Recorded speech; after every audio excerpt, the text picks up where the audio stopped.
Magandang araw mga kabayan. Yung maririnig yung kwento ay throwback mula sa mga dati nating istorya. Pasensya na kasi hindi maganda yung lalamunan ko ngayon. At ayoko din naman na nabibitin kayo sa kwento. Kaya naman nilagyan ko muna siya ng mga storya natin noon para meron pa rin kayong mapakinggan. Once na maging okay yung lalamunan ko, promise ko sa inyo yan mga kabayan, babalik agad tayo sa mga bagong storya. Pero sana ngayon, maintindihan at pakinggan nyo pa rin ang kwento. Maraming salamat.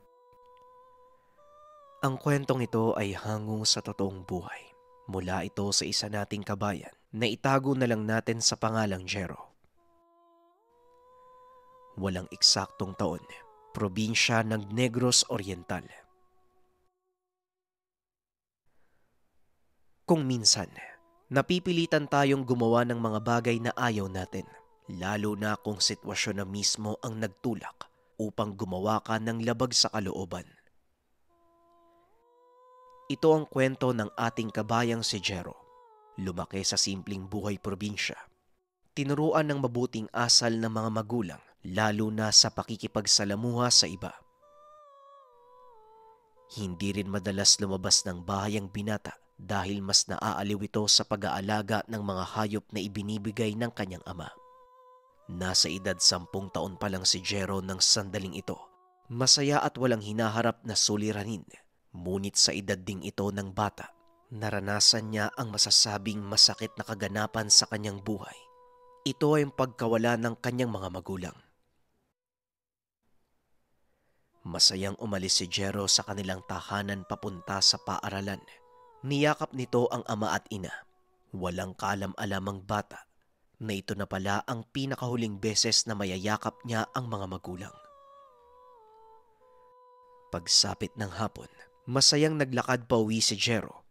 Ngunit habang papalapit sa kanilang tahanan, nakita niya ang napakadaming taong nakikiusyoso sa kanilang bakuran. Dali-daling tumakbo ang binata at pilit nakipagsiksikan sa maraming tao upang malaman kung ano ang nangyari. Pagdating niya sa loob ng bahay, halos gumuho ang kanyang mundo nang makitang nakahandusay sa sahig ang ama at ina. Kapwa sila naliligo ng dugo. At ang pinakamasakit, buntis ang ina ni Jero ng mga sandaling iyon. Wala na ang sanggol sa sinapupunan nito at ang kanyang ama naman wala ng ulo. Hindi makapaniwala si Jero sa nangyari. Sumigaw ang bata dahil sa sobrang galit. Dinampot nito ang gulok na hawak ng kanyang ama at winasiwas sa lahat ng taong naroon. May ilang natamaan at nasugatan ng malubha. Halos magdilim ang paningin ng bata ng mga sandaling iyon at hindi sinasadyang napatay niya ang isa sa kanilang kapitbahay. Dahil dito, pinili ng mga taga-baryong itaboy palayo ang bata. Wala din itong kamag-anak sa baryo at kung meron man, siguradong magpapasya ang taong bayan na paalisin ito sa lugar. Nagpakalat-kalat si Jero sa lansangan. Pinilit mamuhay mag-isa hanggang sa makilala nito ang isang matanda. Nakaupo ito sa tabi ng daanan. Nagbebenta ng mga sangkap ng nganga. Habang naglalakad si Jero ay bigla siyang nakaramdam ng pagkahilo. Nawalan ng malay sa mismong harapan ng matanda. Nako Diyos ko, anong nangyari sa'yo? Hoy bata, gumising ka ga! Wika ng matanda. Inalalayan nito si Jero papunta sa malalim na bahagi ng kalye. Pinainom ng tubig. Maya-maya pa ay nagkamalay na ang bata. Binigyan ito ng matanda ng tinapay. Ito, kainin mo ng malam na ng sikmura ba? Taga saan ka bang bata ka? Tanong ng matanda. Taga kabilang bayan po ako eh. Pinalayas po ako ng mga tao dahil... Hindi na naituloy ni Jero ang sasabihin dahil tuluyan na itong naiyak. Kawawa ka namang bata ka, oo. Pero sige, pansamantala. Sa akin ka na muna ha. Pagpasensyahan mo na ang magiging buhay mo kasi hindi naman ako mayaman. Pero masisigurado ko sa iyo na may bahay kang matitirahan at makakain. Napangiti si Jero dahil sa sinabi ng matanda. Pagsapit ng hapon ay sinama siya sa tahanan. Medyo malayo sa bayan ang lugar. Pumasok pa sila sa loob ng kagubatan. Hindi nag-alinlangan si Jero na sumama sa matanda dahil alam niyang mabuting tao ang kasama. Alam mo, kanina pa tayo magkasama pero hindi mo pa rin sinasabi ang pangalan mo. Jero po ang pangalan ko, Manong. Salamat po ah. Tugon ng bata. Agad ding nagpakilala ang matanda. Ako si Agustin. Pwede mo kong tawaging tatang kung gusto mo. Simula ng araw na yon, lagi nang magkasama ang dalawa. Ito din ang naging dahilan ng tuluyang pagbabago ng buhay ni Jero. Sa paglipas ng panahon, unti-unti na ding nalaman ng binata ang lihim ni Mang Agustin. Isang araw, habang pauwi mula sa pagtitinda sa bayan, nakasalubong ng dalawa ang isang dalaga. Umiiyak itong lumapit kay Mang Agustin at nagsalita. Mang Agustin, tulungan niya po ako.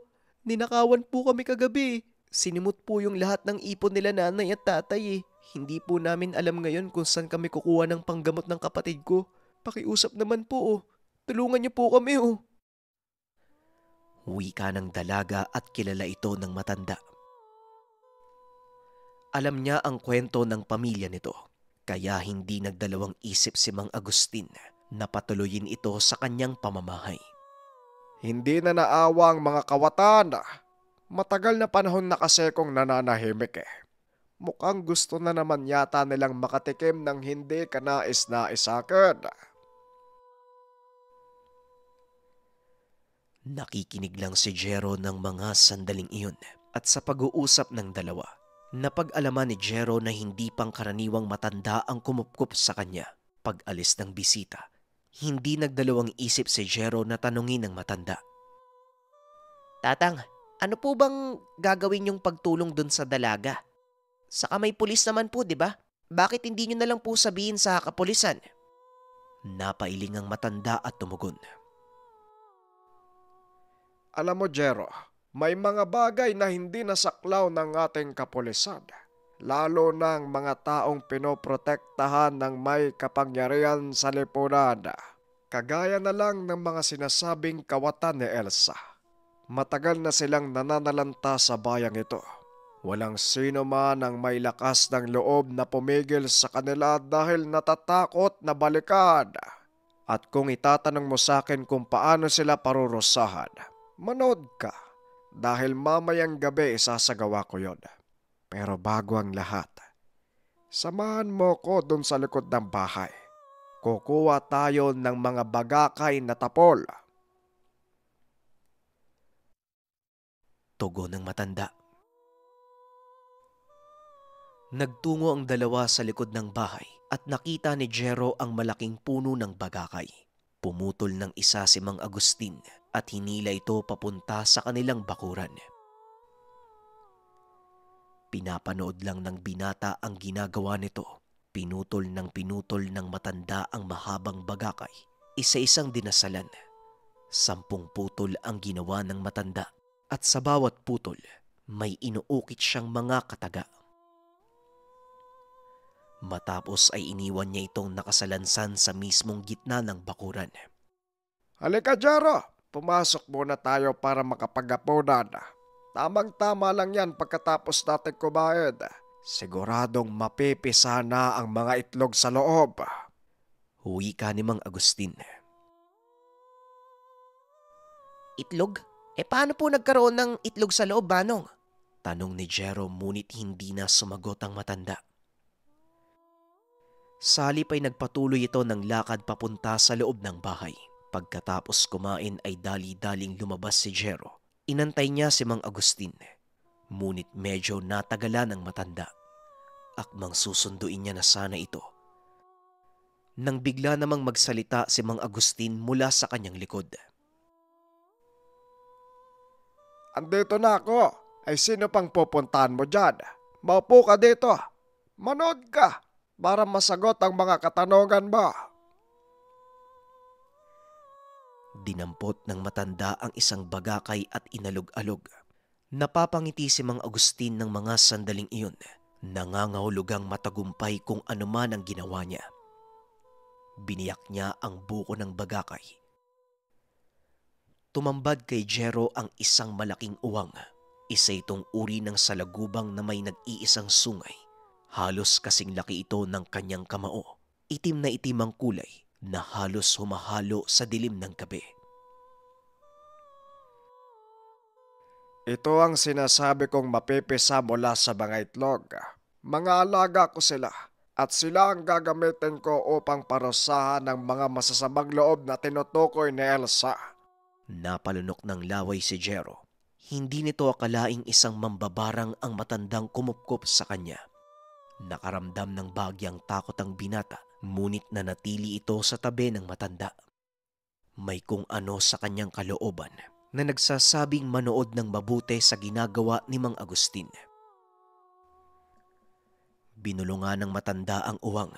Tinalian ng puting sinulid sa isa sa mga binti nito. Matapos niyang paliparin, itinabi ng matanda ang mga natirang buho ng bagakay at naupo sa isang sulok habang nagpapaningas ng apoy. Ngayon, kailangan nating antayin bumalik ang alaga ko para malaman natin kung tagumpay ba ang ginawa kong pagtatanim ng itlog sa katawan ng nagnakaw sa bahay nila Elsa. Tumatangulang si Jero. Patuloy sa pagsasalita ang matanda ng kung ano-ano. Medyo nakakatulog na ang binata. Nagising na lang ito nang tapikin siya ng matanda. O Jero, gumising ka na. Nandito na yung mga alaga ko. Nakabalik na. Pupungas-pungas pang tumayo ang binata.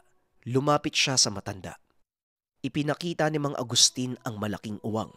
Nanlaki ang mga mata ni Jero nang makitang naging kulay pula ang puting sinulid na itinali ng matanda. Tatang, dugo po ba yan? Ano pong nangyari dun sa tao?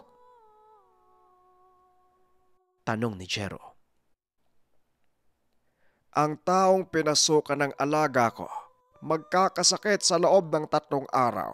Makakaramdam siya ng unti-unting pagkawala ng ganang kumain, pati na din ang pananakit ng tiyan, pagsusuka, hanggang sa tuluyang humina ang kanyang katawan. Sa oras na mangyari yon, mapipisa ang itlog na nilagay ng alaga ko sa kanyang tiyan at tuluyan siyang mamamatay. Tugon ng matanda. Kinilabutan si Jero sa sinabi nito. Nakakatakot po pala kayong kalabanin, Tatang. Paano po gagamutin yun? May paraan po ba? Muling tanong ni Jero. Meron. Kung sa unang 3 araw maaagapan ito, maaari pang matanggal ang mga itlog sa loob ng katawan ng biktima. Pero kapag lumampas na, wala na akong magagawa dahil kakalat na ang mga uod sa loob ng tiyan nito at kakainin ng kanyang lamang loob hanggang sa tuluyang maging ngawang ang mga itlog at lumabas sa kanyang katawan. Sa hindi malamang dahilan, biglang nagkaroon ng interes si Jero. Nakiusap ito sa matandang turuan siya ng pamamaraan ng barang.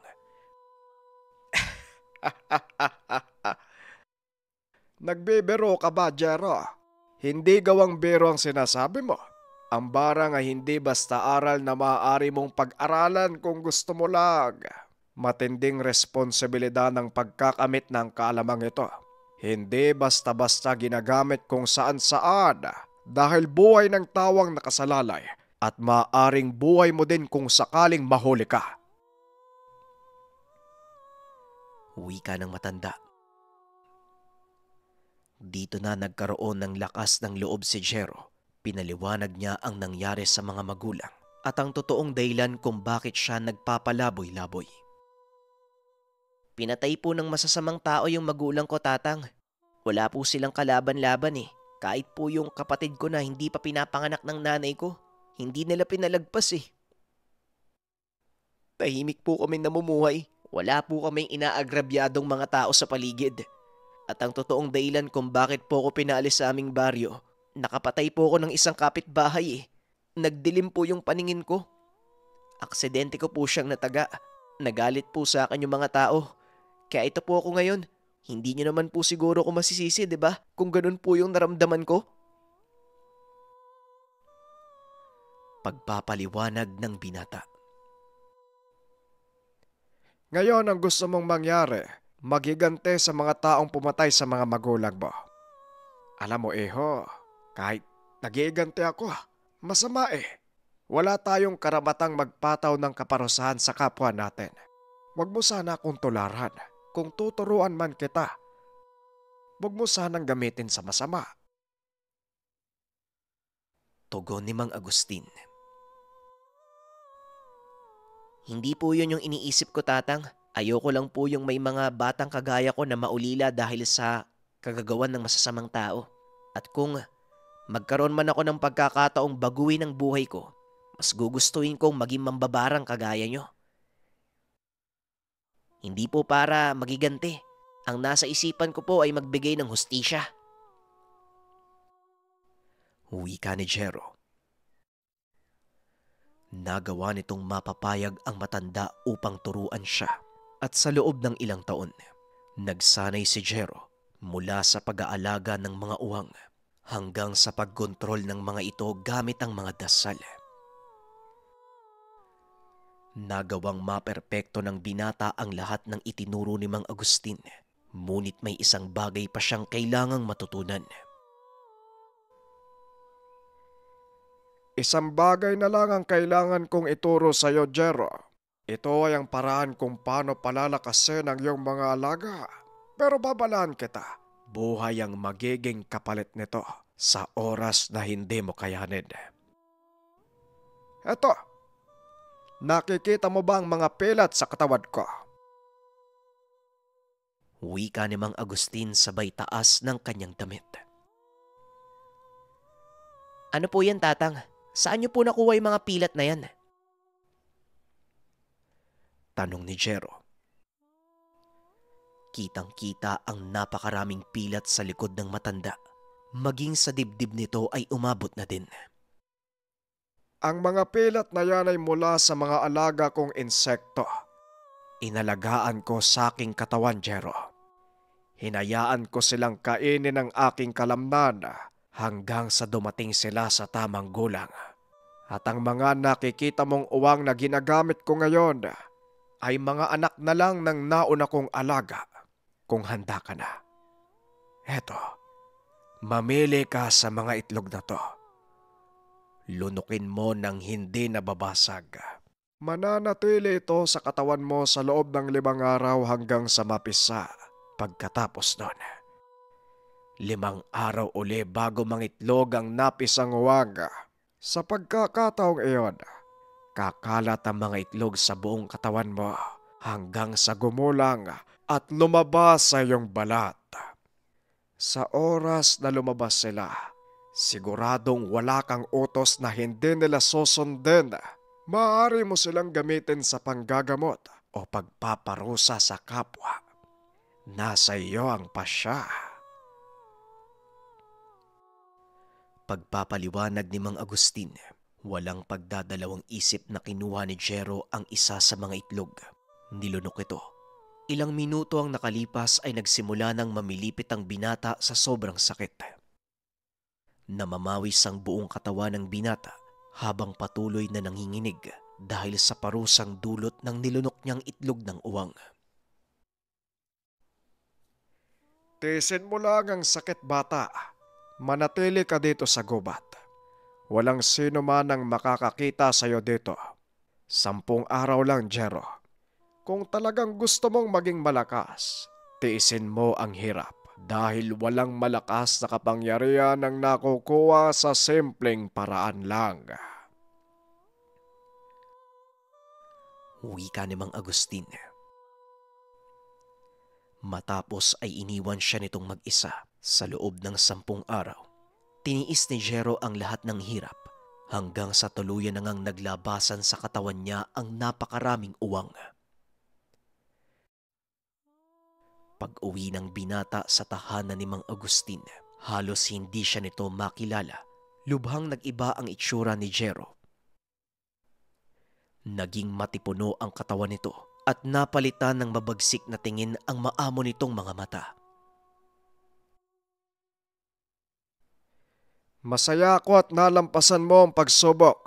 Binabate kita. Isa ka ng ganap na mambabarag. Wika ni Mang Agustin.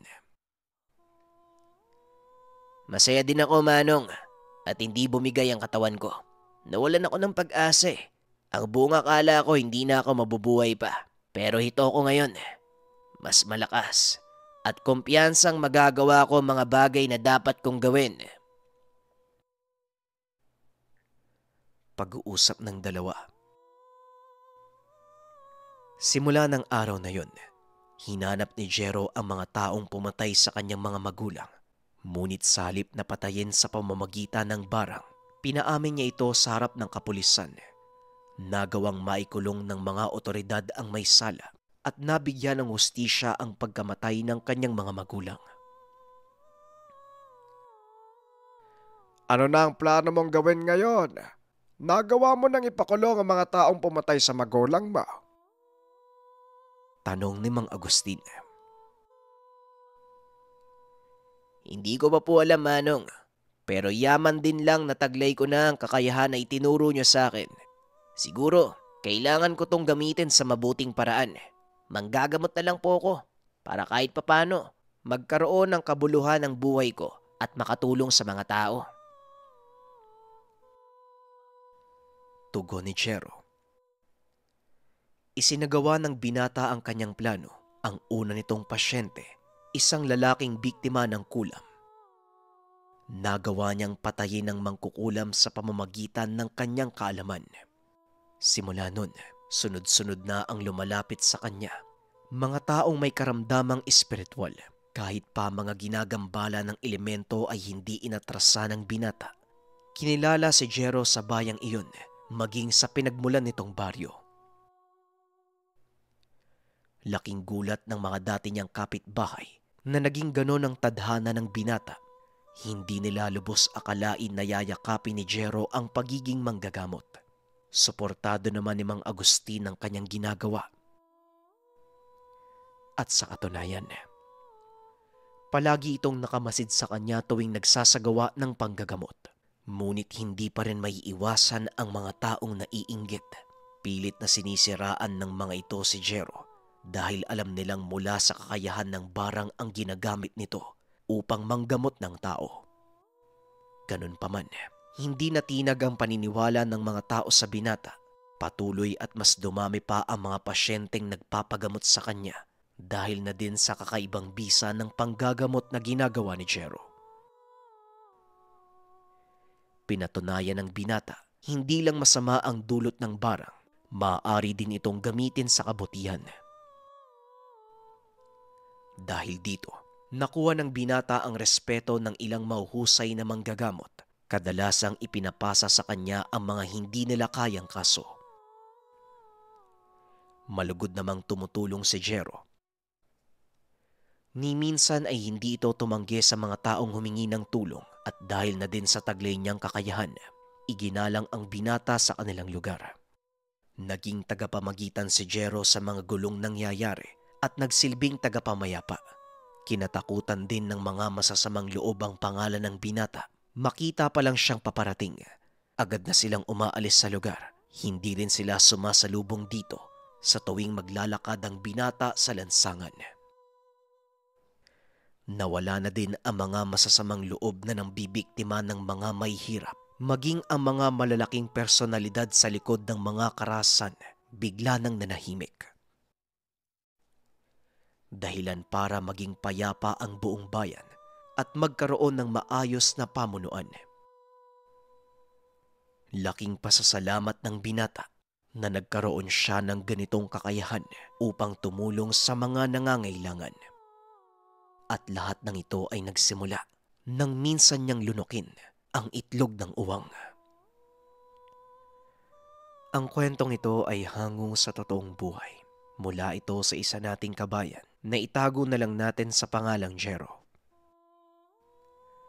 Walang eksaktong taon, probinsya ng Negros Oriental. Kung minsan, napipilitan tayong gumawa ng mga bagay na ayaw natin, lalo na kung sitwasyon na mismo ang nagtulak upang gumawa ka ng labag sa kalooban. Ito ang kwento ng ating kabayang si Jero. Lumaki sa simpleng buhay probinsya. Tinuruan ng mabuting asal ng mga magulang, lalo na sa pakikipagsalamuha sa iba. Hindi rin madalas lumabas ng bahay ang binata dahil mas naaaliw ito sa pag-aalaga ng mga hayop na ibinibigay ng kanyang ama. Nasa edad 10 taon pa lang si Jero ng sandaling ito. Masaya at walang hinaharap na suliranin. Ngunit sa edad ding ito ng bata, naranasan niya ang masasabing masakit na kaganapan sa kanyang buhay. Ito ay ang pagkawala ng kanyang mga magulang. Masayang umalis si Jero sa kanilang tahanan papunta sa paaralan. Niyakap nito ang ama at ina. Walang kaalam-alam ang bata na ito na pala ang pinakahuling beses na mayayakap niya ang mga magulang.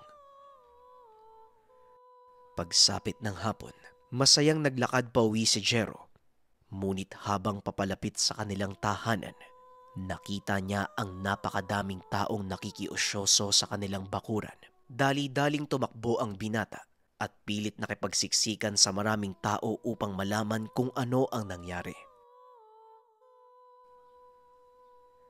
Pagdating niya sa loob ng bahay, halos gumuho ang kanyang mundo nang makitang nakahandusay sa sahig ang ama at ina. Kapwa sila naliligo ng dugo. At ang pinakamasakit, buntis ang ina ni Jero ng mga sandaling iyon.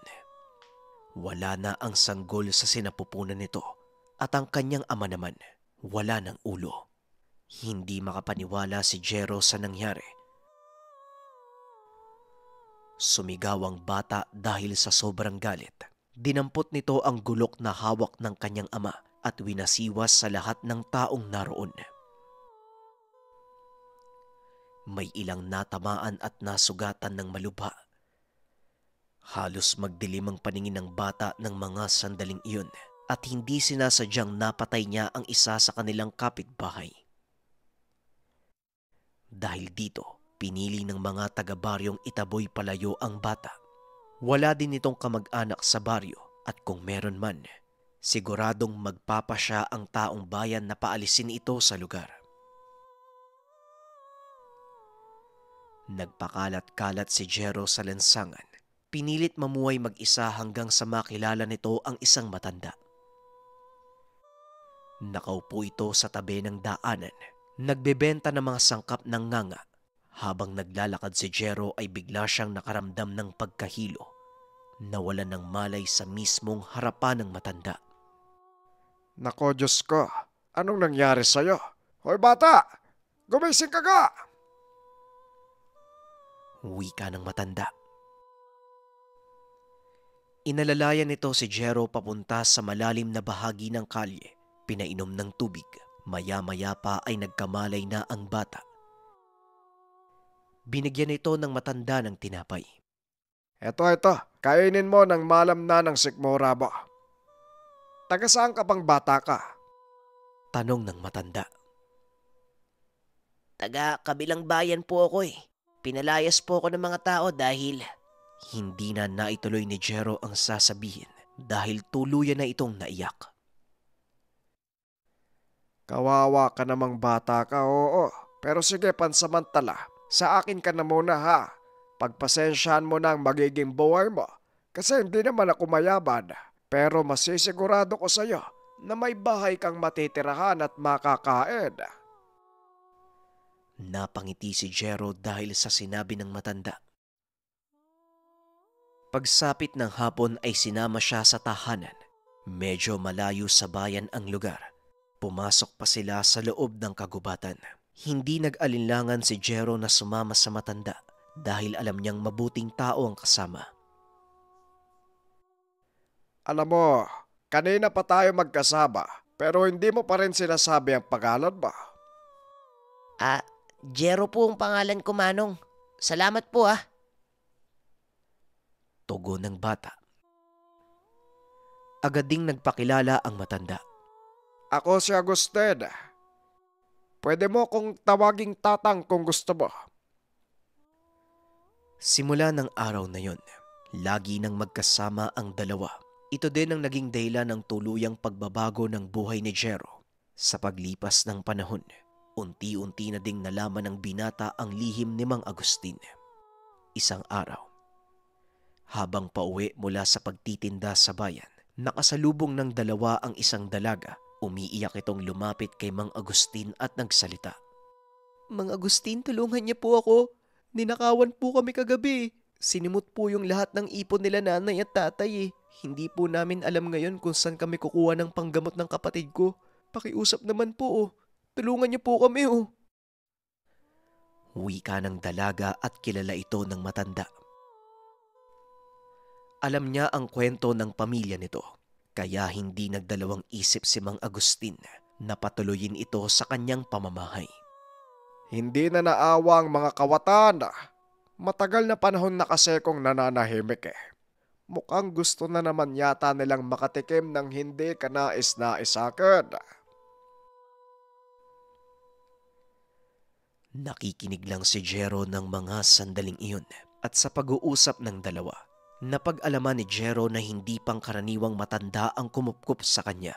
Pag-alis ng bisita, hindi nagdalawang isip si Jero na tanungin ng matanda. Tatang, ano po bang gagawin yung pagtulong dun sa dalaga? Saka may pulis naman po, di ba? Bakit hindi nyo na lang po sabihin sa kapulisan? Napailing ang matanda at tumugon. Alam mo, Jero, may mga bagay na hindi nasaklaw ng ating kapulisan. Lalo ng mga taong pinoprotektahan ng may kapangyarihan sa lipunan. Kagaya na lang ng mga sinasabing kawatan ni Elsa. Matagal na silang nananalanta sa bayang ito. Walang sino man ang may lakas ng loob na pumigil sa kanila dahil natatakot na balikan. At kung itatanong mo sa akin kung paano sila parurusahan, manood ka dahil mamayang gabi isasagawa ko yon. Pero bago ang lahat, samahan mo ko dun sa likod ng bahay. Kukuha tayo ng mga bagakay na tapol. Tugon ng matanda. Nagtungo ang dalawa sa likod ng bahay at nakita ni Jero ang malaking puno ng bagakay. Pumutol ng isa si Mang Agustin at hinila ito papunta sa kanilang bakuran. Pinapanood lang ng binata ang ginagawa nito. Pinutol ng matanda ang mahabang bagakay. Isa-isang dinasalan. 10 putol ang ginawa ng matanda at sa bawat putol may inuukit siyang mga kataga. Matapos ay iniwan niya itong nakasalansan sa mismong gitna ng bakuran. Halika, Jero. Pumasok muna tayo para makapag-apunan. Tamang-tama lang yan pagkatapos natin kumain. Siguradong mapipisa na ang mga itlog sa loob. Wika ni Mang Agustin. Itlog? Paano po nagkaroon ng itlog sa loob, Manong? Tanong ni Jero ngunit hindi na sumagot ang matanda. Salip ay nagpatuloy ito ng lakad papunta sa loob ng bahay. Pagkatapos kumain ay dali-daling lumabas si Jero. Inantay niya si Mang Agustin. Ngunit medyo natagalan ang matanda. Akmang susunduin niya na sana ito. Nang bigla namang magsalita si Mang Agustin mula sa kanyang likod. Andito na ako. Ay sino pang pupuntahan mo dyan? Maupo ka dito. Manood ka para masagot ang mga katanungan mo. Dinampot ng matanda ang isang bagakay at inalog-alog. Napapangiti si Mang Agustin ng mga sandaling iyon. Nangangahulugang matagumpay kung ano man ang ginawa niya. Biniyak niya ang buko ng bagakay. Tumambad kay Jero ang isang malaking uwang. Isa itong uri ng salagubang na may nag-iisang sungay Halos kasing laki ito ng kanyang kamao. Itim na itim ang kulay na halos humahalo sa dilim ng gabi. Ito ang sinasabi kong mapipisa mula sa mga itlog. Mga alaga ko sila at sila ang gagamitin ko upang parusahan ng mga masasamang loob na tinutukoy ni Elsa. Napalunok ng laway si Jero. Hindi nito akalaing isang mambabarang ang matandang kumupkop sa kanya. Nakaramdam ng bagyang takot ang binata, ngunit nanatili ito sa tabi ng matanda. May kung ano sa kanyang kalooban na nagsasabing manood ng mabuti sa ginagawa ni Mang Agustin. Binulungan ng matanda ang uwang, tinalian ng puting sinulid sa isa sa mga binti nito. Matapos niyang paliparin, itinabi ng matanda ang mga natirang buho ng bagakay at naupo sa isang sulok habang nagpapaningas ng apoy. Ngayon, kailangan nating antayin bumalik ang alaga ko para malaman natin kung tagumpay ba ang ginawa kong pagtatanim ng itlog sa katawan ng nagnakaw sa bahay nila Elsa. Tumatangulang si Jero. Patuloy sa pagsasalita ang matanda ng kung ano-ano. Medyo nakakatulog na ang binata. Nagising na lang ito nang tapikin siya ng matanda. O Jero, gumising ka na. Nandito na yung mga alaga ko. Nakabalik na. Pupungas-pungas pang tumayo ang binata. Lumapit siya sa matanda. Ipinakita ni Mang Agustin ang malaking uwang. Nanlaki ang mga mata ni Jero nang makitang naging kulay pula ang puting sinulid na itinali ng matanda. Tatang, dugo po ba yan? Ano pong nangyari dun sa tao? Tanong ni Jero. Ang taong pinasukan ng alaga ko magkakasakit sa loob ng 3 araw. Makakaramdam siya ng unti-unting pagkawala ng ganang kumain, pati na din ang pananakit ng tiyan, pagsusuka, hanggang sa tuluyang humina ang kanyang katawan. Sa oras na mangyari yon, mapipisa ang itlog na nilagay ng alaga ko sa kanyang tiyan at tuluyan siyang mamamatay. Tugon ng matanda. Kinilabutan si Jero sa sinabi nito. Nakakatakot po pala kayong kalabanin, Tatang. Paano po gagamutin yun? May paraan po ba? Muling tanong ni Jero. Meron. Kung sa unang 3 araw maaagapan ito, maaari pang matanggal ang mga itlog sa loob ng katawan ng biktima. Pero kapag lumampas na, wala na akong magagawa dahil kakalat na ang mga uod sa loob ng tiyan nito at kakainin ng kanyang lamang loob hanggang sa tuluyang maging ngawang ang mga itlog at lumabas sa kanyang katawan. Sa hindi malamang dahilan, biglang nagkaroon ng interes si Jero. Nakiusap ito sa matandang turuan siya ng pamamaraan ng barang. Nagbibiro ka ba, Jero? Hindi gawang biro ang sinasabi mo. Ang barang ay hindi basta aral na maaari mong pag-aralan kung gusto mo lang. Matinding responsibilidad ng pagkakamit ng kaalamang ito. Hindi basta-basta ginagamit kung saan-saan dahil buhay ng tawang nakasalalay at maaaring buhay mo din kung sakaling mahuli ka. Wika ng matanda. Dito na nagkaroon ng lakas ng loob si Jero. Pinaliwanag niya ang nangyari sa mga magulang at ang totoong dahilan kung bakit siya nagpapalaboy-laboy. Pinatay po ng masasamang tao yung magulang ko, Tatang. Wala po silang kalaban-laban eh. Kahit po yung kapatid ko na hindi pa pinapanganak ng nanay ko, hindi nila pinalagpas eh. Tahimik po kami namumuhay. Wala po kaming inaagrabyadong mga tao sa paligid. At ang totoong dahilan kung bakit po ako pinaalis sa aming baryo, nakapatay po ako ng isang kapitbahay eh. Nagdilim po yung paningin ko. Aksidente ko po siyang nataga. Nagalit po sa akin yung mga tao. Kaya ito po ako ngayon. Hindi niyo naman po siguro ko masisisi, di ba? Kung ganun po yung naramdaman ko. Pagpapaliwanag ng binata. Ngayon ang gusto mong mangyari, magigante sa mga taong pumatay sa mga magulang mo. Alam mo, Eho, kahit nag-iigante ako, masama eh. Wala tayong karamatang magpataw ng kaparusahan sa kapwa natin. Huwag mo sana akong tularan. Kung tuturuan man kita, huwag mo sanang gamitin sa masama. Tugon ni Mang Agustin. Hindi po yun yung iniisip ko, Tatang. Ayoko lang po yung may mga batang kagaya ko na maulila dahil sa kagagawan ng masasamang tao. At kung magkaroon man ako ng pagkakataong baguhin ang buhay ko, mas gugustuhin kong maging mambabarang kagaya nyo. Hindi po para magiganti. Ang nasa isipan ko po ay magbigay ng hustisya. Wika ni Jero. Nagawa nitong mapapayag ang matanda upang turuan siya. At sa loob ng ilang taon, nagsanay si Jero mula sa pag-aalaga ng mga uwang hanggang sa pagkontrol ng mga ito gamit ang mga dasal.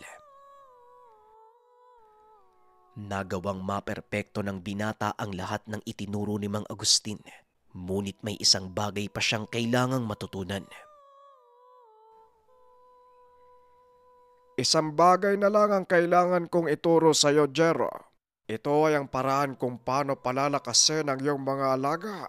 Pero babalaan kita, buhay ang magiging kapalit nito sa oras na hindi mo kayanin. Eto, nakikita mo ba ang mga pilat sa katawan ko? Wika ni Mang Agustin sabay taas ng kanyang damit. Ano po yan, Tatang? Saan niyo po nakuha yung mga pilat na yan? Tanong ni Jero. Kitang-kita ang napakaraming pilat sa likod ng matanda. Maging sa dibdib nito ay umabot na din. Ang mga pilat na yan ay mula sa mga alaga kong insekto. Inalagaan ko sa aking katawan, Jero. Hinayaan ko silang kainin ng aking kalamnan hanggang sa dumating sila sa tamang gulang.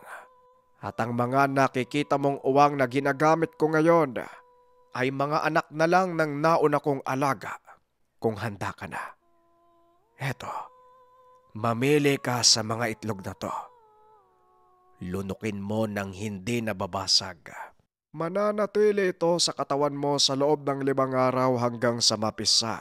Pagkatapos nun, 5 araw uli bago mangitlog ang napisang uwang. Sa pagkakataong iyon, kakalat ang mga itlog sa buong katawan mo hanggang sa gumulang at lumabas sa iyong balat. Sa oras na lumabas sila, siguradong wala kang utos na hindi nila susundin. Maaari mo silang gamitin sa panggagamot o pagpaparusa sa kapwa. Nasa iyo ang pasya. Pagpapaliwanag ni Mang Agustin, walang pagdadalawang isip na kinuha ni Jero ang isa sa mga itlog. Nilunok ito. Ilang minuto ang nakalipas ay nagsimula ng mamilipit ang binata sa sobrang sakit. Namamawis ang buong katawan ng binata habang patuloy na nanginginig dahil sa parusang dulot ng nilunok niyang itlog ng uwang. Tiisin mo lang ang sakit, bata. Manatili ka dito sa gubat. Walang sino man ang makakakita sa iyo dito. 10 araw lang, Jero.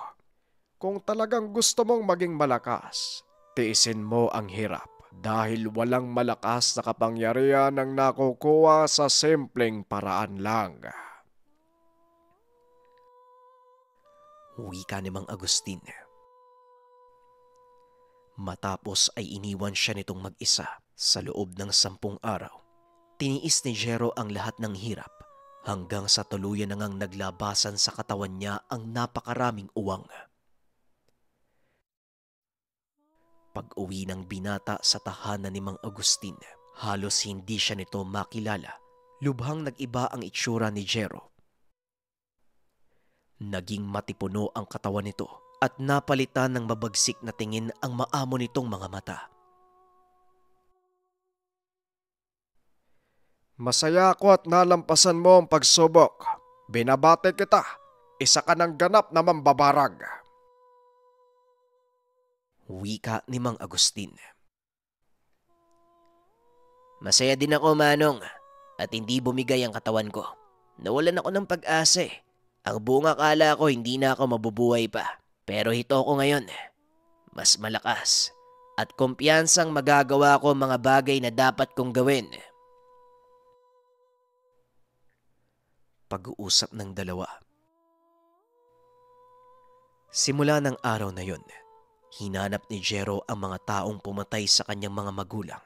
Ngunit sa halip na patayin sa pamamagitan ng barang, pinaamin niya ito sa harap ng kapulisan. Nagawang maikulong ng mga otoridad ang may sala at nabigyan ng hustisya ang pagkamatay ng kanyang mga magulang. Ano na ang plano mong gawin ngayon? Nagawa mo nang ipakulong ang mga taong pumatay sa magulang mo? Tanong ni Mang Agustin. Hindi ko pa po alam, Manong. Pero yaman din lang nataglay ko na ang kakayahan na itinuro niyo sa akin. Siguro, kailangan ko tong gamitin sa mabuting paraan. Manggagamot na lang po ako para kahit papano magkaroon ng kabuluhan ng buhay ko at makatulong sa mga tao. Tugon ni Jero. Isinagawa ng binata ang kanyang plano.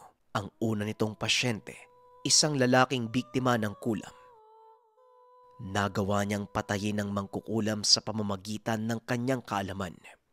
Simula nun, sunod-sunod na ang lumalapit sa kanya. Mga taong may karamdamang espiritual. Kahit pa mga ginagambala ng elemento ay hindi inatrasa ng binata. Kinilala si Jero sa bayang iyon, maging sa pinagmulan nitong baryo.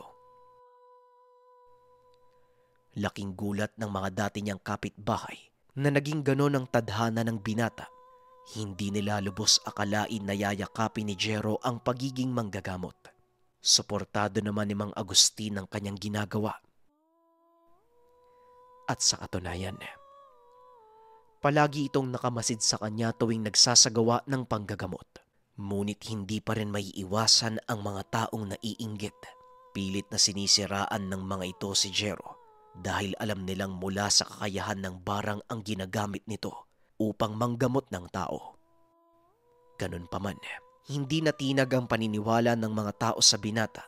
Patuloy at mas dumami pa ang mga pasyenteng nagpapagamot sa kanya dahil na din sa kakaibang bisa ng panggagamot na ginagawa ni Jero. Pinatunayan ng binata, hindi lang masama ang dulot ng barang, maaari din itong gamitin sa kabutihan. Dahil dito, nakuha ng binata ang respeto ng ilang mahuhusay na manggagamot. Kadalasang ipinapasa sa kanya ang mga hindi nila kayang kaso. Malugod namang tumutulong si Jero. Ni minsan ay hindi ito tumanggi sa mga taong humingi ng tulong at dahil na din sa taglay niyang kakayahan, iginalang ang binata sa kanilang lugar. Naging tagapamagitan si Jero sa mga gulong nangyayari at nagsilbing tagapamayapa. Kinatakutan din ng mga masasamang loob ang pangalan ng binata. Makita pa lang siyang paparating, agad na silang umaalis sa lugar. Hindi rin sila sumasalubong dito sa tuwing maglalakad ang binata sa lansangan. Nawala na din ang mga masasamang loob na nang bibiktima ng mga may hirap. Maging ang mga malalaking personalidad sa likod ng mga karahasan bigla nang nanahimik. Dahilan para maging payapa ang buong bayan at magkaroon ng maayos na pamunuan. Laking pasasalamat ng binata na nagkaroon siya ng ganitong kakayahan upang tumulong sa mga nangangailangan. At lahat ng ito ay nagsimula nang minsan niyang lunukin ang itlog ng uwang. Maraming salamat sa pakikinig ng ating kwento. Kaunting opinyon, narito pa rin yung usapin ng kapag sa kaliwa yung gamit, hindi ibig sabihin masama ka na. At kapag nasa kanan, hindi ibig sabihin mabuti ka na. Nariyan pa rin ang pamamaraan kung paano at para saan mo gagamitin ang mga tangan. Yun lamang, maraming salamat sa pakikinig ng ating kwento. Paalam. Ang kwentong ito ay hango sa totoong buhay. Mula ito sa isa nating kabayan na itago na lang natin sa pangalang Pido. Taong 1975, Binangonan, Rizal. Nang mga panahong ito, nasa edad 14 pa lamang si Pido. Anak ng isang magsasaka. Kaya sa murang edad ay natuto na ito ng mga gawain sa bukid. At bilang nag-iisang lalaki sa pamilya, siya ang katuwang ng ama sa trabaho. Sa edad na 10 ay natuto na si Guido ng mag-araro, magtanim ng palay, magsaboy ng abono sa kanilang taniman. At kung minsan, nakikitulong pa ito sa ibang magsasaka. Pandagdag kita upang makabili ng mga pangangailangan sa kanilang tahanan. Ang tanging libangan ng binata, magpunta sa kanilang kapitbahay na isang manggagamot. Nakailigan kasi nito ang panoorin ng ginagawang panggagamot at pinangarap din ni Pido ang magkaroon ng ganong kakayahan. Ngunit tutol dito ang kanyang ama at ang dahilan nito, hindi kayayaman sa ganong propesyon. Sa kabila ng pagtutol, pilit pa ding pinag-aaralan ng binata ang panggagamot. Kinausap pa nito ang kapitbahay na itago na lang natin sa pangalang Ingkong Densyo. Sige na po, Manong. Turuan niyo na po ako. Gusto ko po talagang matuto at makapanggamot kagaya niyo eh. Wika ni Pido. Hindi nga payag yung tatay mo sa gusto mong mangyari. At kung sakaling pumayag ba't siya, ang tanong, kaya mo bang mabuhay sa kahirapan? Tingnan mo ko. Wala kong lupang sasakahan. Wala kong kahit ano. Minsan, hirap pa ako makahanap sa kakainin ko. Tugon ng matanda. Nagtaka si Pido sa sinabi ni Ingkong Densyo. Po, hindi po nagbabayad yung mga nagpapagamot sa inyo? E di dapat sinisingil nyo. Natawa na lang ang matanda. Ipinaliwanag kay Pido ang lahat. Alam mo, Pido, ang gawain ito ay hindi naghahanap ng kapalit. Ito ay tungkulin sa Diyos na inatang sa ilang tao na may pusong tumulong sa kapwa nang walang inihinging kabayaran. Sagrado ang gawain ito. Ang kapangyarihang ginamit ko sa panggagamot ay galing sa Diyos Ama. Kaya kung hindi buong loob mo sa pagsasakripisyo, ay huwag ka nang pumasok sa ganitong uri ng gawain. At isa pa, mali ang inaakala mong kung gusto mong matutong manggamot ay makakapaggamot ka. Pinipili ng Diyos ang kanyang magiging lingkod. Napabuntong hininga si Pido sa sinabi ng matanda. Ngunit kailanman ay hindi ito sumuko. Palagi nitong kinukulit si Ingkong Densyo hanggang sa tuluyan ng pumayag ang matandang turuan siya. Pagkagaling sa bukid, dali-daling nagpalit ng damit si Pido at nagpunta sa bahay ng matanda. Dito unti-unting itinuro sa kanya ang lahat ng dapat niyang malaman. Kalaunay pinapatulong na din siya ng matanda sa panggagamot. Inilihim ito ni Pido sa mga magulang dahil siguradong papagalitan siya sa oras na malaman ang ginagawa. Ngunit kagaya ng lahat ng sikreto, hindi ito naitago ng matagal ng binata. Isang hapon, habang nagbibihis, naisipan ng ama na sundan ng binata sa tahanan ni Ingkong Densyo. Nang mga panong iyon ay medyo mataas na ang level ni Pido. Yung tipong kaya niya ng mangtawas pero hindi pa nakakapanggamot ng solo. Nasa akto si Pido ng pagtatawas nang dumating ang kanyang ama.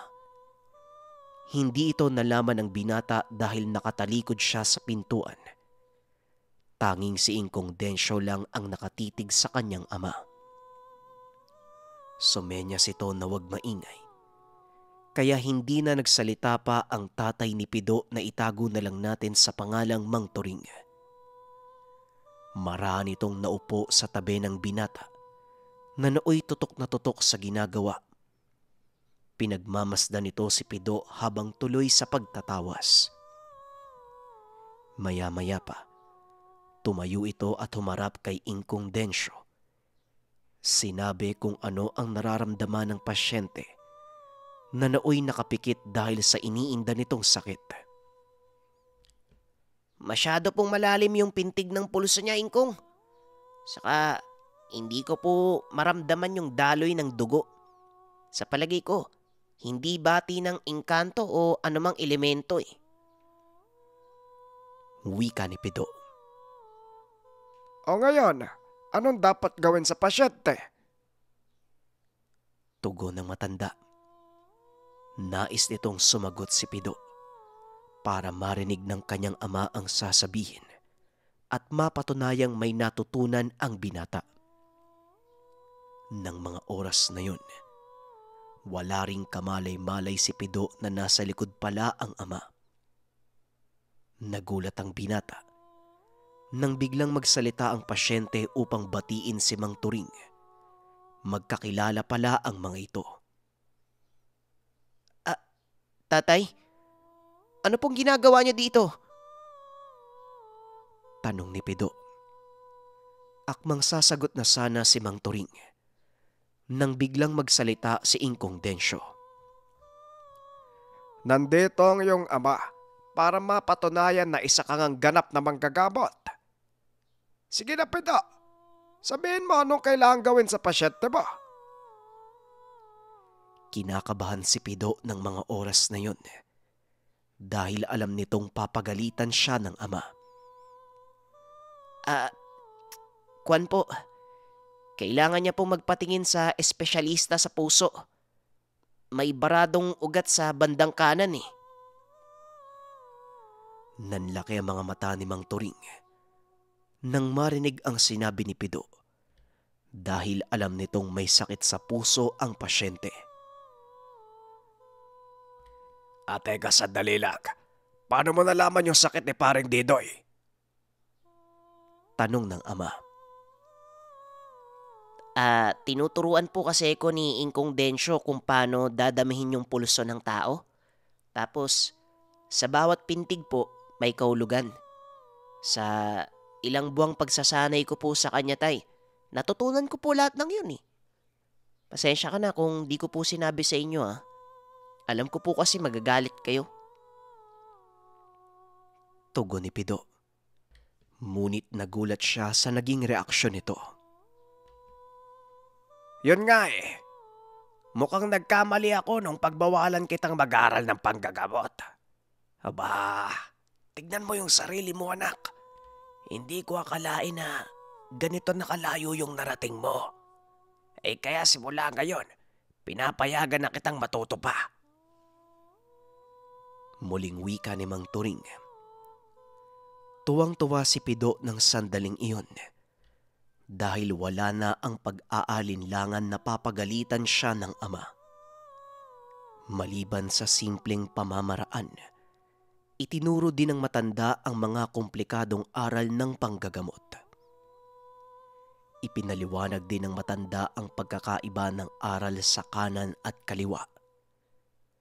Pinag-aralang mabuti ni Pido ang lahat ng mga itinuro ng matanda hanggang sa umabot sa puntong inihanda na siya ni Ingkong Densyo sa pagdidibosyon. Siguro, Pido, oras na para humawak ka ng sarili mong gamit. Mas mabuti ang ganung paraan para makapagpundar ka ng sarili mong dome at mapanghawakan mo ang lugar mo. Hindi habang panahon nandito ako. Lahat tayo lilipas. At bago mangyaring mawala ako, gusto kong ikaw ang sumalo ng lahat ng kalaman ko. Wika ng matanda. Sabay pasok sa kanyang kwarto. Paglabas nito, may dalang isang maliit na kahon. Inabot niya ito kay Pido at nagsalita. Ang medalyong yan ay pagmamayari ko. Nasa loob ng kahon ng libreta ng mga dasal. Itong darating na unang linggo ng buwan, simulan mo ang pagdedebosyon. May pagsubok kang paghahandaan pero tiisin mo. Sikapin mong lampasan ang lahat ng paghihirap at sa oras na magawa mo yon, magkakamit ka ng kakaibang pagpapala at kapangyarihan. Ngunit pakatandaan mo, Pido, sa bawat kapangyarihang makakamtan mo, may kaakibat na responsibilidad. Sinunod ni Pido ang lahat ng bili ng matanda. Pinagtagumpayan ng lahat ng pagsubok na kaakibat ng debosyon. At hindi nagtagal, nagamit ng binata ang kaalaman ng San Benito. Isang umaga, may pumuntang mag-asawa sa tahanan ng matanda. Saktong si Pido ang naroon, kaya hinarap niya ang mga panauhin. Magandang umaga po. Ano pong may tutulong ko sa inyo? Wala po si Ingkong Densyo eh. Wika ni Pido. Pinatuloy niya ang mag-asawa at inalok ng mainit na kape. Ilang minuto pa ang nakalipas ay dumating na ang matanda. Magandang umaga sa inyo. Pido, anong sadya ng bisita natin? Wika ni Ingkong Densyo. Pinaliwanag ng mag-asawa ang kanilang pakay. Ayon dito, itinuro sila ng isang nakakakilala sa matanda. Ingkong Densyo, yung anak po namin dinapuan ng kakaibang karamdaman. Ilang doktor na po yung nilapitan namin pero iisa lang yung sinasabi nila. Walang karamdaman daw yung anak namin. Dinala na din po siya sa albularyo at ang sabi, isang mambabarang ang nagtanim ng sakit sa kanya. Sa kasamaang palad, hindi niya kayang gamutin yung anak namin. Wika ng lalaking bisita. Naitago na lang natin sa pangalang Mang Mario. O sige, Pido, masakit yung likod ko eh. Pwede bang ikaw na lang yung pumunta sa bahay ng panauhin natin? Tignan mo yung anak nila. Pakiusap ng matanda. Ngunit ang totoong layunin nito, bigyan ng pagsubok si Pido. Titignan kung natutunan ba ang lahat ng aral. Wala pong problema, basta gawain ng Diyos Ama. Sino ko para tumanggi? Sandali lang po, maghahanda lang po ako ng mga gagamitin ha.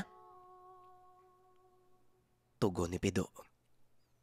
Matapos magbihis ay kaagad na silang umalis. Habang nasa daan ay kinakausap ni Pido ang asawa ni Mang Mario. Pinapaliwanag nito kung saan nagsimula ang panggagambala. Ayon sa ginang, nag-umpisa ito nang minsang may makaalitan sila sa palengke na isang matandang babae. Nagkataong kasama niya ang kanilang anak. Umamin din ito na nakapagbitaw siya ng hindi magandang salita sa matanda. At ang tanging tugon nito sa kanila, pagbabayaran ang kanilang ginawa. Ano po bang nangyari? Bakit po ba kayo nagkaalitan? Tanong ni Pido. Ay, binangga kasi ng matandang yon yung anak ko. Nakatayo lang siya sa tabi ng daan eh. Wala namang ginagawa yung bata. Kitang-kita ko kung paano niya sinadyang sanggiin yung balikat ng anak ko. Tapos siya pa yung galit. Kesyo, hindi daw nakatingin yung bata sa dinadaanan. Tugon ng ginang. Naitago na lang natin sa pangalang Aling Edna. Dagdag pa nito, dahil may isip na ang bata at alam niyang wala siyang kasalanan, kaya niya sinagot ang matanda. Ilang araw matapos ang pangyayari, biglang nagkasakit ang bata at simula nun, Tuluyan ng lumala ang karamdaman nito hanggang sa hindi na makatayo. Ganun po ba? Wag po kayo mag-alala. Gagawin ko po yung lahat para matulungan po kayo. Muling wika ni Pido. Nagpasalamat naman si Mang Mario at nagwikang handa siyang magbayad ng malaking halaga upang mapagaling lang ang kanilang anak. Nako po, hindi po ako tumatanggap ng bayad eh. Ginagawa ko po to kasi tungkulin ko po to. Tugon ng binata. Inabot ng mahigit 1 oras ang biyahe nila Pido. At pagkarating sa tahanan nila Mang Mario, kaagad naramdaman ng binata ang kakaibang presensya.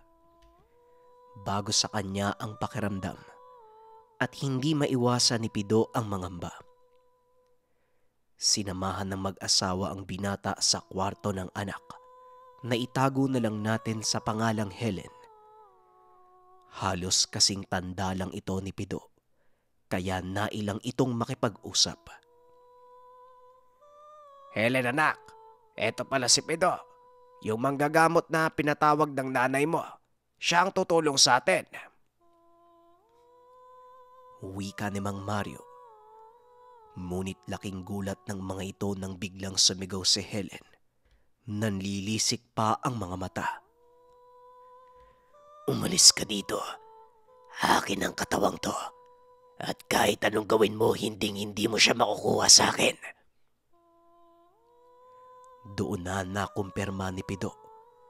Natuluyan na ngang nasakop ng kung anong elemento ang katawan ng dalaga. Nag-iba ang boses nito na parang napakadaming nilalang ang sabay-sabay na nagsasalita. Kinuha ng binata ang medalyon na nooy nakasilid sa bulsa ng suot na pantalon. Kasunod nito ay nag-usal siya ng poder at sinakop ang buong silid sa pamamagitan ng pagtatayo ng sarili niyang dome. Nagpalinga-linga ang dalaga na tila ba may kung anong nangyayari sa paligid. Sinabihan ni Pido ang mag-asawang lumayo sa higaan ni Helen dahil maaaring napakaraming nilalang ang nasa loob ng katawan nito at pwede silang lipatan ng mga iyon kung sakaling makawala. Naupo si Pido sa tabi ng higaan ng dalaga. Tinitigan niya ito sa mata at nagsimulang magtanong. Ilan kayo? At sinong nag-utos sa inyong gambalain ng dalagang to? Biglang tumawa ng malakas ang dalaga. Sabay lapit sa tenga ni Pido at bumulong.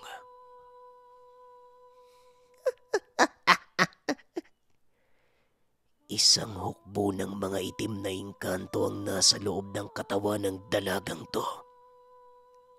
Isang hukbo. Anong gagawin mo, manggagamot? Sa palagay mo, kaya mo kaming... Hindi na pinatapos ni Pido ang sinasabi ng dalaga.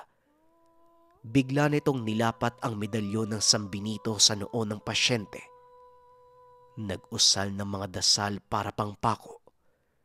Sumigaw ang dalaga habang pilit na kumakawala sa pamako ni Pido.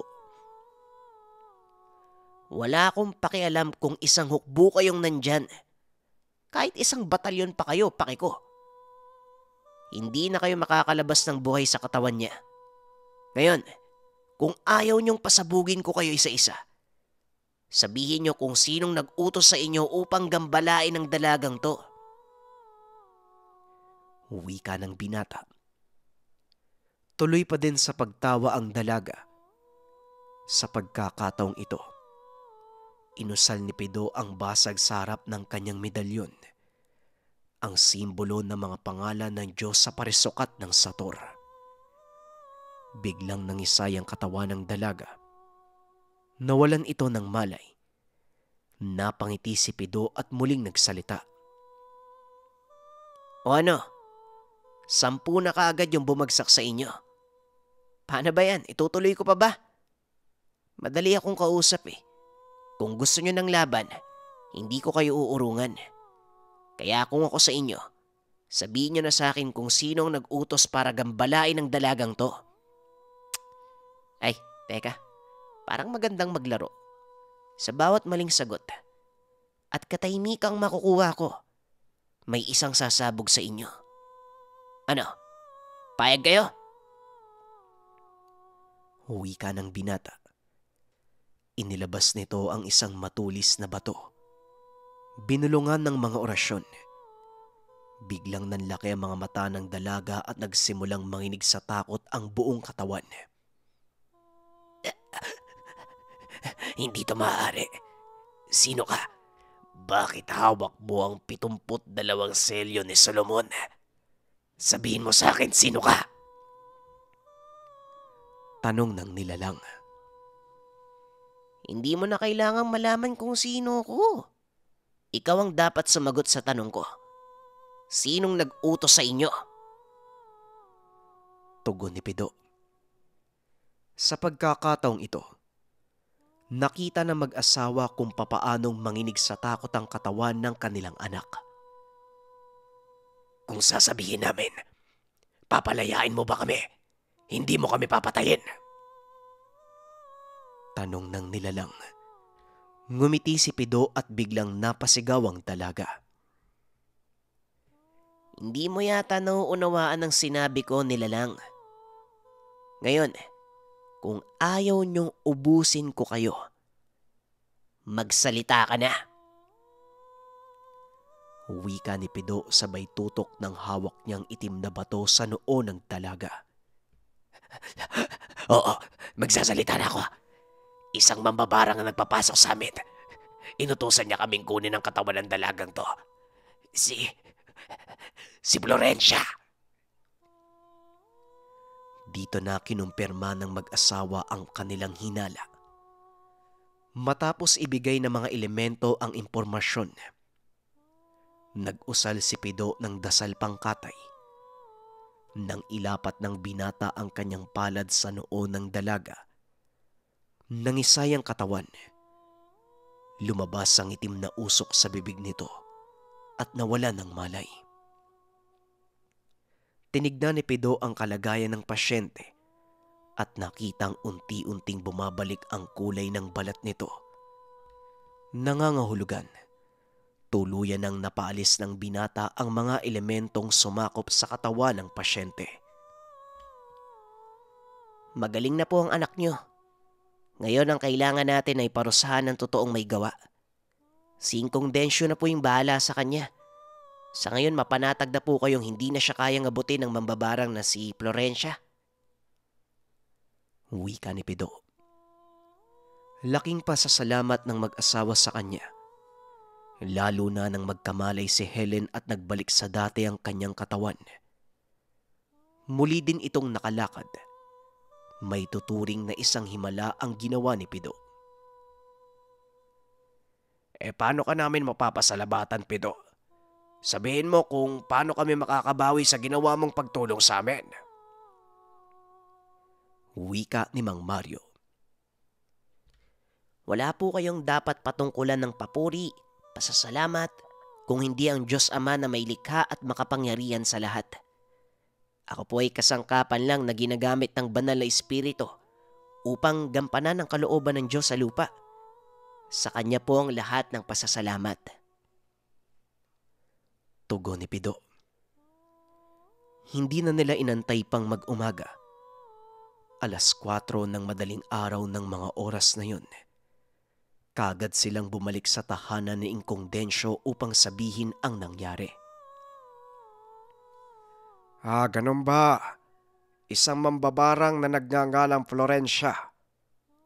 Ikaw, Pido, kung ikaw ang magpapasya, anong gagawin mo sa mambabarang? Tanong ni Ingkong Densyo. Nananakit po siya ng walang malay na tao. At kahit pa may kasalanan yun sa kanya, hindi pa din dapat ginagawa yung ganun. Dapat hindi ginagamit ang kaalamang taglay upang manakit at maminsala sa kapwa. Lahat ng kapangyarihan mula sa Diyos, dapat ginagamit sa ikabubuti ng lahat. At kung ako magpapasya, hindi ko napapatagalin yan, maestro. Tumango si Ingkong Densyo. Pinaupo si Helen sa upuan. Pasensya ka na, Ineng. Muli kong gagamitin ang katawan mo upang mahuli ang mambabarang. Mabilis lang to dahil nagawa ka na niyang pasukin. Wika ni Ingkong Densyo. Bagaman natatakot, nais din ni Helen na maparusahan ang naminsala sa kanya. Hindi sa paghihiganti, kundi upang hindi na ito makapanakit ng iba.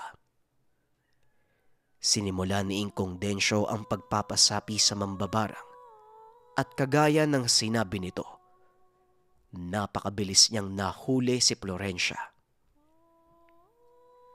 Hindi na ako magtatanong pa. Nandito ka ngayon para tanggapin ang parusa sa lahat ng pamemerwisyo mo sa mga tao. Hindi lang sa katawan ng dalagang to, kung hindi sa lahat ng mga pinahirapan mo gamit ang kapangyarihan ng kalikasan. Isa itong biyaya para sa mga taong may mabuting hangarin. Ngunit isa itong malaking sumpa sa mga taong kagaya mo na may halang na kaluluwa at walang ibang inisip kung hindi ang makapanakit ng iba. Kaya tanggapin mo ang parusang igagawad sa iyo ng Diyos sa pamamagitan ng aking mag-aaral, Pido. Ito ang unang pagkakataong magpapataw ka ng kaparusahan. Kaya gawin mo itong alinsunod sa batas ng Diyos. Ang kabayaran ng kasalanan ay kamatayan. Wika ng matanda. Hindi na nagdalawang isip pa si Pidong. Hindi na rin nila binigyan ng pagkakataong makapagsalita si Aling Florencia. Nilabas ni Pido ang kanyang sanbinito at tinapat sa noon ni Helen. Sa bisa ng kapangyarihan na iginawad sa akin ng Diyos, ang amang siyang pinakamakapangyarihan sa lahat, tinatanggalan kita ng kakayahang makabalik sa iyong katawan o makapasok kahit kanino man. Mananatili kang nakalutang sa kawalan hanggang sa dumating ang araw ng paghuhukom. Mamamatay ang katawan mo, ngunit habang panahon, magdudusa ang iyong kaluluwa. Wika ni Pido. Kasabay nito ang panginginig ng katawan ni Helen. At ilang sandali pa ay tuluyan na itong nawalan ng malay. Tapos na po ang pagpataw ng parusa, Maestro. Maraming salamat sa Ama. Muling wika ng binata sabay upo. Noon pa lang ito nakaramdam ng sobrang pagod. Ngunit kahit ganon, masaya ang binata dahil nagawa niyang gampanan ang tungkuling nakaatang sa kanya. Sa paglipas ng panahon, nakilala si Pido bilang mahusay na albularyo, lalo na sa larangan ng pagpapalayas ng masamang elemento sa katawan ng tao. Ngunit sa kabila ng taglay na kapangyarihan at katanyagan, isinapuso ng binata ang mga aral sa kanya ng maestro. Manatiling mapagkumbaba, tumulong ng walang hinihintay na kapalit. Ito ang mga aral na iniwan sa kanya ni Ingkong Densyo.